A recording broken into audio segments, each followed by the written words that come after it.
اللہ الرحمن الرحیم۔ آج کا ہمارا پہلا سبق ہے احکام تقلید۔ ہر مسلمان کے لیے اصول دین کو از روئے بصیرت جاننا ضروری ہے۔ اصول دین میں تقلید نہیں کی جا سکتی، مثلا توحید، عدل، نبوت، امامت، قیامت، ان چیزوں میں تقلید نہیں ہے۔ کوئی شخص اصول دین میں کسی صاحب علم کی بات صرف اس وجہ سے مانے کہ وہ کہہ رہا ہے، ورنہ واجب نہیں۔ لیکن اگر کوئی شخص اسلام کے صحیح عقائد پر یقین رکھتا ہو اور اس کا اظہار کرتا ہو، اگرچہ یہ اظہار از روئے بصیرت نہ ہو، تب بھی وہ مسلمان اور مومن ہے، اور اس پر ایمان اور اسلام کے تمام احکام جاری ہیں۔ یعنی اگر کوئی تقلید نہیں بھی کرتا تب بھی وہ مسلمان بھی ہے اور مومن بھی ہے۔ یہ نہیں ہے کہ اگر تقلید نہیں کرتا تو پھر وہ مومن نہیں ہے یا مسلمان ہے، تقلید نہ بھی کرے تب بھی وہ مومن بھی ہے، مسلمان بھی ہے۔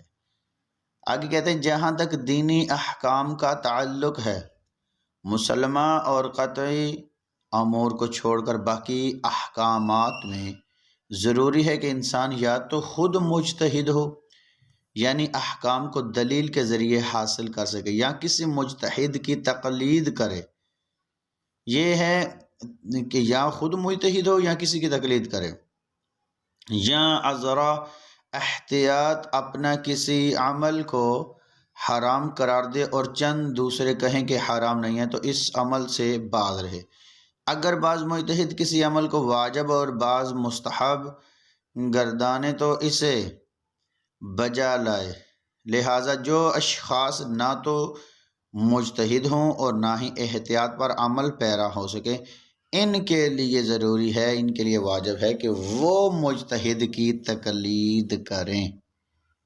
یعنی ہر بندہ تقلید نہیں کر سکتا، صرف اور صرف جو نہ خود مجتہد ہوں نہ احتیاط پر عمل پیرا ہوں، ان کے لیے کہتے ہیں کہ واجب ہے۔